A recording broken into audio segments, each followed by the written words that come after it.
Огнеборци. Костадин Герин.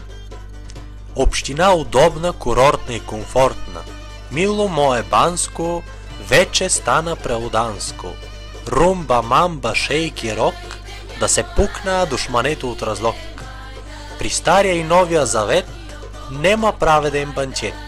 Не со злоба, не нарочно репортажът ни започна. С думи точно ги подбираше, един до един ги скицираше. До тук с уводон и кратък, продължаваме нататък. Как се запалия в гроше, 15 елитни са роше. Кажувам на секой, кой ме пита в Банско. Той е днес елита. Църковен празник в същия ден, Курбанеш уяли бил неосветен. Нищо и никаков наприще, празник у християнщине потъчище. Глави пияни залени дека беа, 2 лева за поп ви се досвидея. Дека беше та шубеше, запалия грошета гореше. В разкази, вицове и майтапи, на мешка всичко че си стапи. Гошо Асев да се крека, мачи гаси сам човека. И елете бе гасете тува, той на групата кажува. Ако гори да изгори, ле не си давал пари. Тефтере звересиите изгоре, отидета се не виде. Одаята църна вместо бела, буа один от забела. Миле Златев им се кара, с голи раце се не бара. Бре момчета, така не бива, с вода чинето олива. Пожарната дошла а гаси, Сарошин некоя се спаси.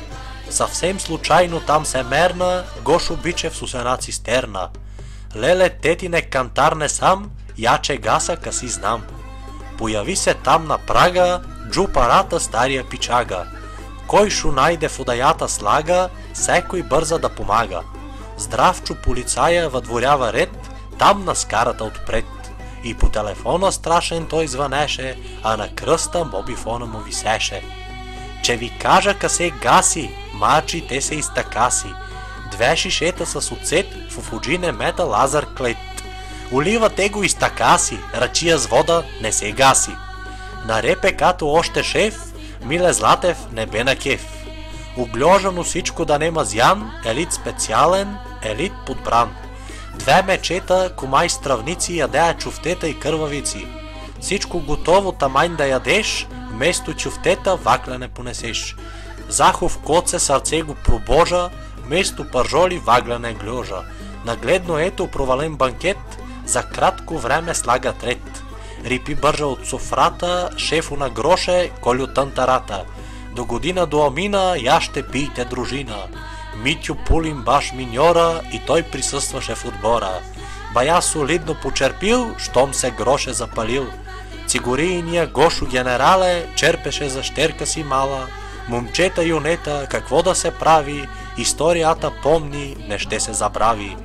Така проваля се банкета зарад тест штурави момчета. Штурото Гошо посудата да спаси, на пинането му беше изтакаси. За малко там се мерна едно момче яко, на заместник кмето Баджанако. Поканен бе заместник кмето, разправи и имаше си с падарето. Бели золом и чак от лани, падарето всичките пияни. Днес е тачени на мода, миле гаре, щом пуща вода. В настроение и кеф са падарето Гошо, Голев и Пристигарев. Голямо ранчо, квадратни 200, зайтине има там на места. Место ли овадата да чува, на ранчото си той къщува. От съвето една ласка, скори види се на праска. Никой от тях да се не мори, дадоха им мотори. И чубането пакосници и те са, паса кой дека и бареса. Пакосник идиот да дрънка, реже и влачи, чубане мънка. Продължава полската дилема, пакос има, виновен нема. Нема оправия в общината това, дорде миле гаре язовире чува. Кавгата си спомниш на проклетия вир, 2-30 души чиния се ир. Кърваво ми е зиме дори, щом се наложи и там да се върви. Честита нека бъде новата година, по-добра от таз що мина. Тая година лоша беше, поле и гора насякъде гореше. Началници айдуци, колективно на ринга, таков баши бузук не е имало нинга. Банзи, крежачи и цинкуляри, котробанджии горски хей другари. Началниците наши викат им на слука, кола до кола, айдук до айдука. Яш пий, новите дрей си носи, така си решаваме сложните въпроси. Описано е точно, не мога да лага, от високото той немаш облага. Живи и здрави всички бъдете, такова чудо да нема се молете.